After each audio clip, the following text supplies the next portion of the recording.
Renuka's kitchen. இது வெண்பூசணி, carat and beetroot 3 வித அல்வா செஞ்சுருக்கேன். ஆக்சுவலாக இது வந்து கான்செப்ட் அல்வா. நான் வந்து அதை ப்ரெட்டில் ஸ்ப்ரெட் மாதிரி பண்ணியிருக்கேன். ஏன்னா இப்போ ஈஸியாக இருக்கும் சாப்பிட்றதுக்கும் குழந்தைங்களுக்கும், தனி ஸ்வீட்டை விட அப்படின்ற மாதிரி. ஃபஸ்ட்டு வெண்பூசணியை திருவிட்டு அதை வந்து வாட்டரை வந்து ஸ்க்வீஸ் பண்ணி எடுத்துடணும், வாட்டரை பிழிஞ்சு எடுத்துடணும். எடுத்துட்டு வெண்பூசணியை ஒரு வானலியில் போட்டு லேசாக சிம்மரில் வச்சு தீயாக வதக்கணும். அப்புறம் இந்த தண்ணி வந்து வெண்பூசணி 1 கப்புனா அது தண்ணி 1 கப்புன்னும் போது அதை ஃபுல்லாக ஊற்றிடலாம்.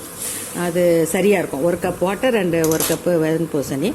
அது தண்ணி ஊற்றி நல்லா மூடி வச்சிடணும். சிம்மிலேயே இருக்கட்டும்னு ஒரு 5 மினிட்ஸு வேக வச்சிடணும். ஏன்னா வெண்பூசணின்றதுனால கொஞ்சம் வெந்தால் தான் நல்லாயிருக்கும். அதுக்கு 1 கப்பு வெல்லம் போட்டு நல்லா கிளறி விடணும். வெல்லம் போட்டதுனால மறுபடியும் தண்ணி விடும். அந்த தண்ணி கொஞ்சம் சுண்டட்டும், திக்காகட்டும்ன்ட்டு இது பாதாம் பருப்பும் முந்திரி பருப்பும் பொடி பண்ணி வச்சுருக்கேன். அந்த பொடி ஒரு 2 ஸ்பூன்ஸ் போடலாம். அது கொஞ்சம் அவங்கவுங்க விருப்பப்படி போட்டுக்கலாம். அப்புறமா வந்து ஏலக்காய், நெய் ஒரு 4 ஸ்பூனு, ஏலக்காய். கடைசியாக கொஞ்சம் சுண்டி வரும்போது இது கோவா பண்ணி வச்சுருந்தேன். ஒரு 1/2 லிட்டர் பாலில், திக்கு பாலில் கோவா பண்ணி வச்சுருந்தேன். அதை 1/3 இந்த பூசணியில் போட்டு நல்லா கிளறி எடுத்து வச்சுட்டேன். அப்புறம் நெக்ஸ்ட்டு கேரட் அதை மறைச்சிடுங்க. நெக்ஸ்ட்டு அதே வானலிலேயே கேரட்டை கொஞ்சம் சிம்மில் வதக்கிட்டு அதையும் இந்த சேம் ப்ரொசீஜர் தான். தண்ணி விட்டு கொஞ்சம் வேக வச்சுட்டு அதுக்கப்புறம் திறந்து கேரட்டில் வந்து நான் வந்து சுகர் போட்டேன்.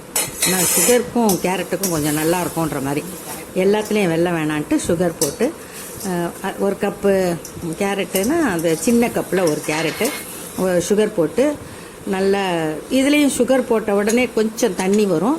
அதில் ஒரு 1/3 கோவா போட்டு நல்லா கிளறி விட்டுட்டேன். அதுக்கப்புறம் ஒரு 2 ஸ்பூன் 3 ஸ்பூன் அந்த பாதாம் முந்திரி பவுடரு, ஏலக்காய் போட்டு நெய் விட்டு கிளறி இறக்கிட்டேன். இது 2வது அல்வா. 3வது இது எடுக்கிறது. 3வது பீட்ரூட்டு 1/2 கப்பு வந்தது. 1/2 கப்பு பீட்ரூட்டு அதே வானலியில் போட்டு லேசாக வதக்கிட்டு, இதே தான் சேம் ப்ரொசீஜர். கொஞ்சம் தண்ணி விட்டு கொஞ்சம் பீட்ரூட் மட்டும் கொஞ்சம், மற்றதெல்லாம் ஒரு 5 மினிட்ஸ்னால் இது கொஞ்சம் 10 மினிட்ஸ் வேக வைக்கணும்.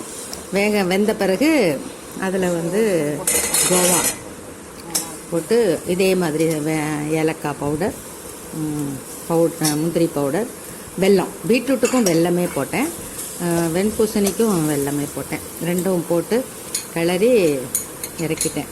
இதில் முந்திரி பாதமெல்லாம் நான் வந்து இது பண்ணலை, துருவலை எதுவும் பண்ணலை, அப்படியே பவுட்ரு பண்ணிட்டேன். பவுட்ரு பண்ணதுனால அந்த அல்வா வந்து நெய்யை விட்டு கிளறி எடுக்கும்போது அது நல்லா திக்காக நல்லா இருக்கும். அந்த 3 அல்வாவையும் ப்ரெட்டில் போட்டு சாண்ட்விச் ப்ரெட்டோ இல்லை வீட் ப்ரெட்டோ எனி ப்ரெட் நல்லா போகும். 3 இதுவுமே ஸ்வீட்டாகவும் சாப்பிடலாம், ப்ரெட்டு ஸ்ப்ரெட்டாகவும் யூஸ் பண்ணிக்கலாம். இந்த ஸ்வீட் 3மே ஒரே மாதிரி ஈஸியாக செஞ்சிடலாம். அந்த சேம் இன்க்ரீடியன்ட்ஸ், கோவா, முந்திரி அண்ட் பாதாம் பவுடர், ஏலக்காய் பவுடர் எல்லாமே. ஸோ அது 3 ஒரே முறையில் செஞ்சிடலான்னு நினச்சேன்.